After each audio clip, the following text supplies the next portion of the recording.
Hey everybody, how you doing? Happy Friday. It's Hitman 23 coming at you. No, it's not a straitjacket. I know you probably thought after last Sunday I'd be in a corner in a straitjacket somewhere.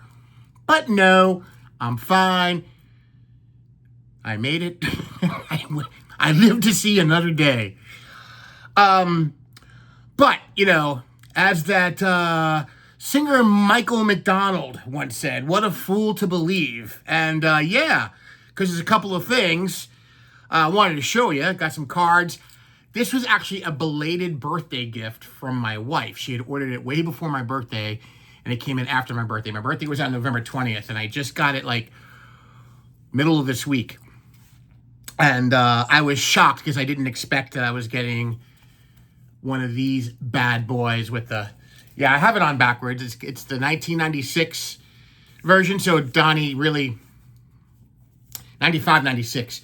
So Donnie didn't play, obviously, in 96, but it's got the Mickey Mantle number on the sleeve with the black armband to commemorate his passing.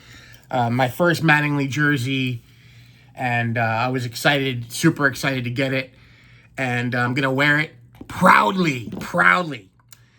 So what I did I think it was the day of, last Sunday, I was like, I need to get me a Dale Murphy rookie before those go crazy, right? Because I didn't have, I'm building the 77 set and I didn't have that card yet. So I ordered one and it came in today.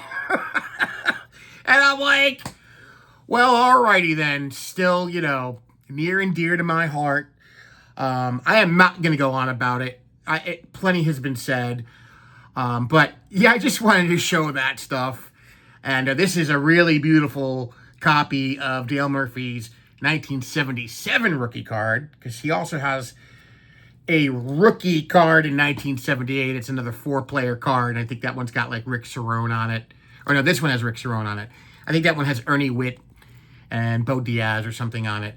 But yeah, finally have the 77 Murphy for the set build. So there you go. Got some stuff in this past week, or actually, yeah, I got some stuff in this past week in the mail. A couple of little things. First off is this really awesome card I received from the vintage composer, Mike. He sent me a nice little Christmas card. Have yourself a merry little Christmas. And it says, Mike the Hitman. Have a safe and happy holiday season. Enjoy the autos. I'll show you what he sent. Mike, the vintage composer. So that was really thoughtful of Mike. I really appreciate it. And like he said in the card, he sent me 2 Yankee autographs. He sent me a 1987 Doug Drabeck rookie card signed. And he sent me a 1989 Fleer Joel Skinner signed. So I get to add 2 more Yankee autos to the Yankee collection. That is exciting and completely, surprised by. And unnecessary, but awesome and thoughtful. And again, thank you, Mike. I really do appreciate that. That is so freaking cool. As we're on the discussion of gifts, last week when I saw Mr. Fisherbike at the show, he handed me a stack of cards. We kind of do that when we see each other. And it's great having a trade partner who is a Red Sox fan, because I can give him all the hated Red Sox that I have, and he can give me between me and Lou, he can give us all the hated Yankees he has. So it works out perfectly. So he hooked me up with some nice stuff here. And definitely some stuff I didn't have in the PC. He sent me a Holliday Aaron Judge. So that's very sweet and cool. He sent me this really cool Ginter 2022 Allen and Ginter Sweet Lou Piniella. That's a nice looking card. I like that a lot. And how about a 2007 Allen and Ginter A-Rod? A-Rod's a guy I never fully embraced as a Yankee, and I think I was talking to Lou Rock about that last week. I never fully embraced A-Rod and Clemens as Yankees. I just never did.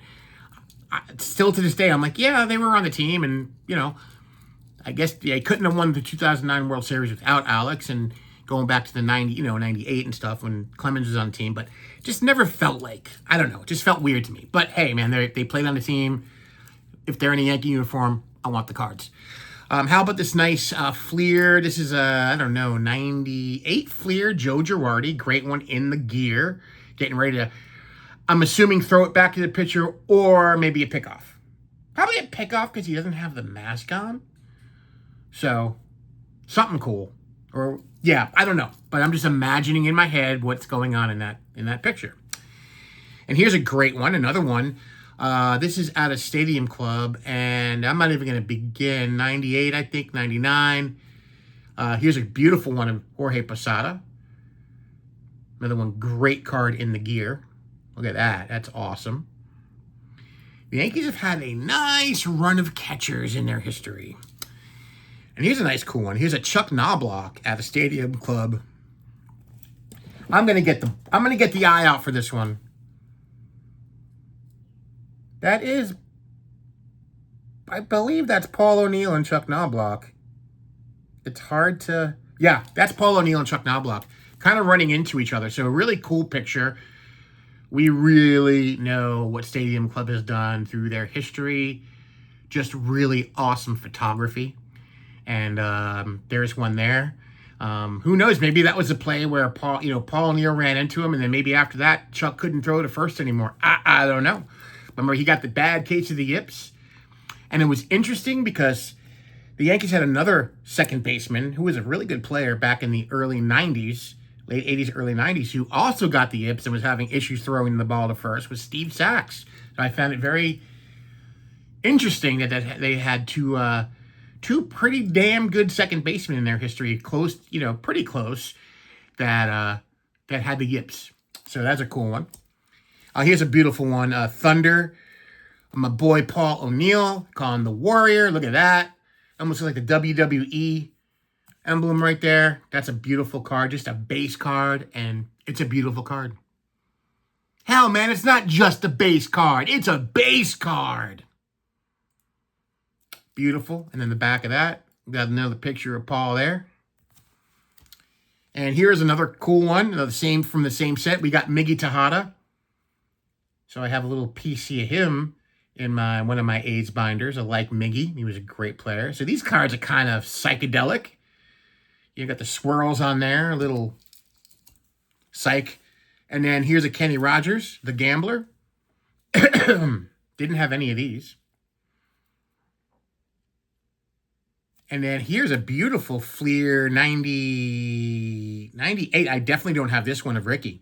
It's the Ricky Fleer. This is out of the Fleer Tradition set.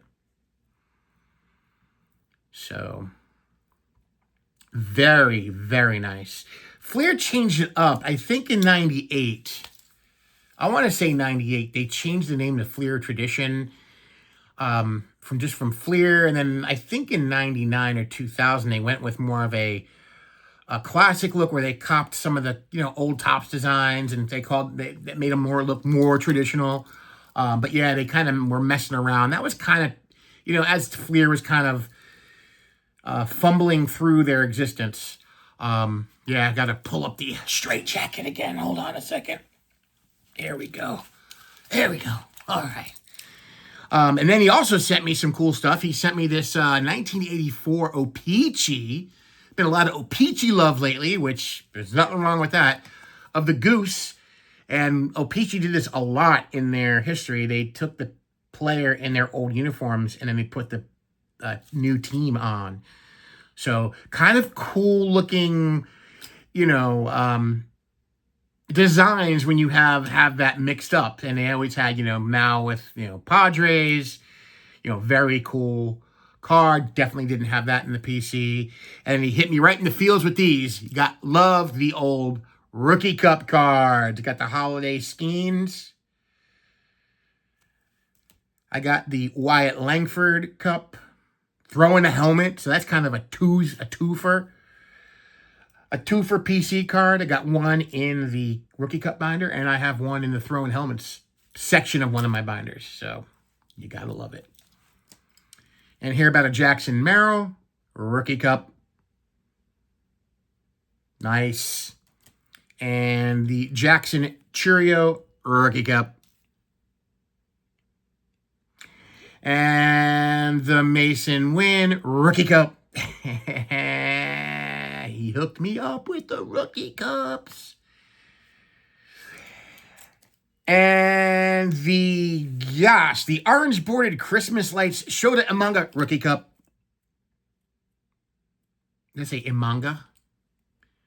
Imanaga. Shota Imanaga Rookie Cup. And how about a regular Shota Imanaga Rookie Cup?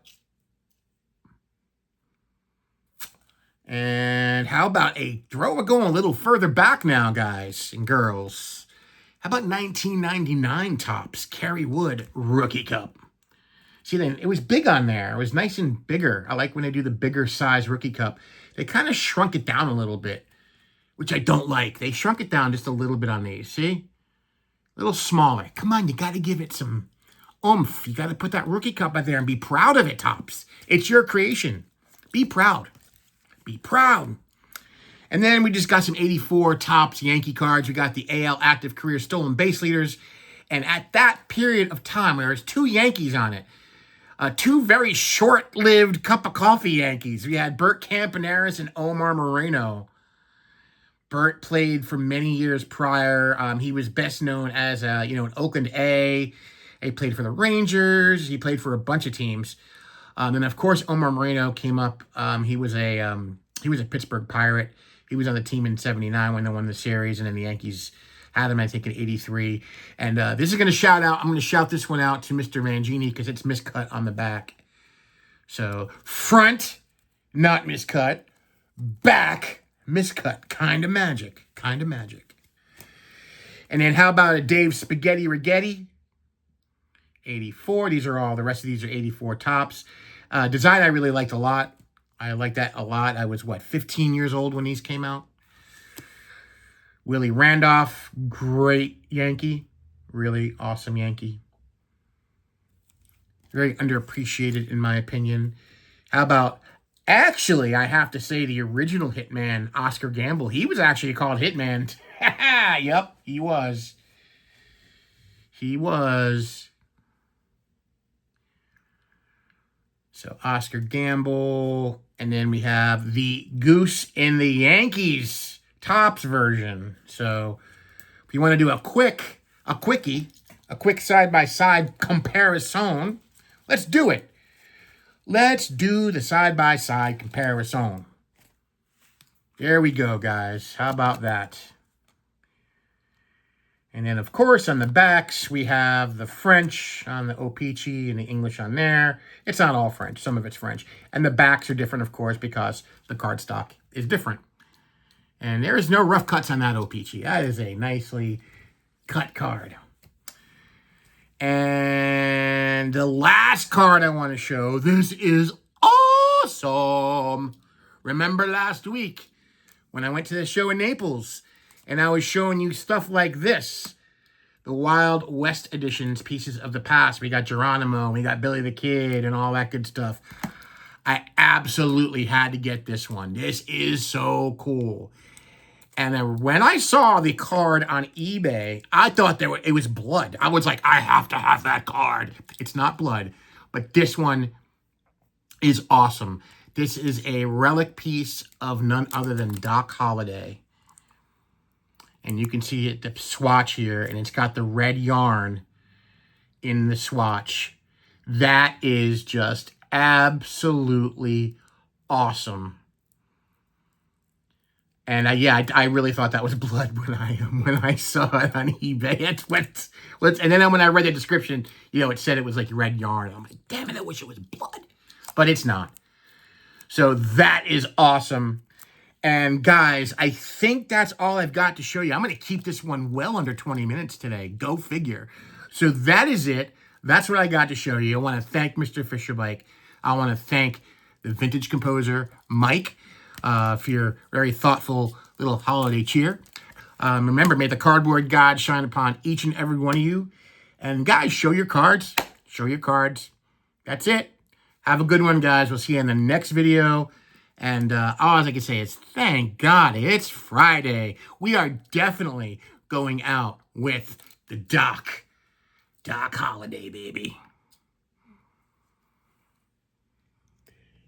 Correction number 16,432. I mistakenly said in my video that Oscar Gamble's nickname was Hitman first. I am 1,000% wrong on that.